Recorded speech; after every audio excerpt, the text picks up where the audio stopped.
You may know the famous black woman who goes by the name of Harriet Tubman. But did you know she had seizures pretty profoundly because she had a small metal plate that was left over in her head? And sometimes she'd be walking and bringing enslaved people, and she would just completely pass out and be lying on the ground, and when she would wake up, they would continue their journey. Harriet Tubman is most famously known for her involvement in the Underground Railroad, which was the journey in the path to bring enslaved people from the South up to the North for freedom during the Civil War. Harriet Tubman saved over 300 enslaved people by walking and bringing them up, stopping at secret locations throughout the path, such as churches, houses, and other places that were called stations. And they would stay there until they arrived to safety. And this occurred 19 times.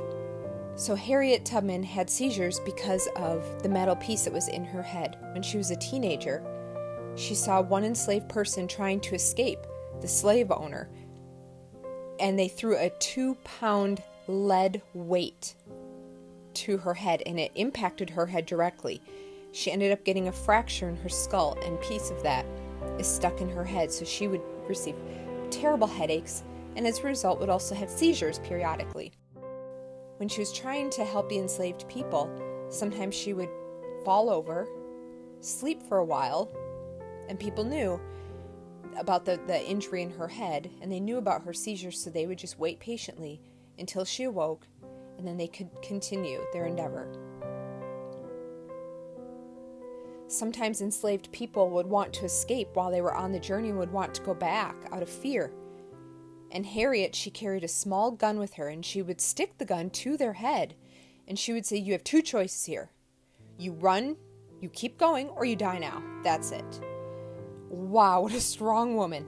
So the enslaved people would continue on their journey with her, and she never failed. Not one person ever died or escaped while they were on her journey, all thanks to Harriet and her bravery to help these people overcome their fears.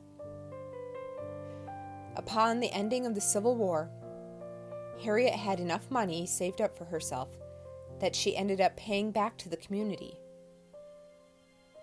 She did this by helping veterans, helping them with financial needs they had, and also the people who helped the enslaved people, she would give money to them to help them. Around 1890, she ended up having surgery to remove that metal piece that had been stuck in her head. She didn't want anesthesia to be taken out. She wanted to still awake during the entire surgery. She felt she saw so many soldiers being wounded and cut and hurt and arms amputated, and they were awake, and she felt, why should I have that luxury to be put asleep? So instead, she took a bullet and she bit it between her teeth during the surgery. And her comment was, "The doctor did saw open my skull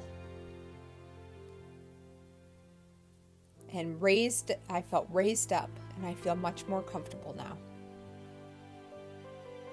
In 1913, when she passed in the company of her friends and family. Her final words were,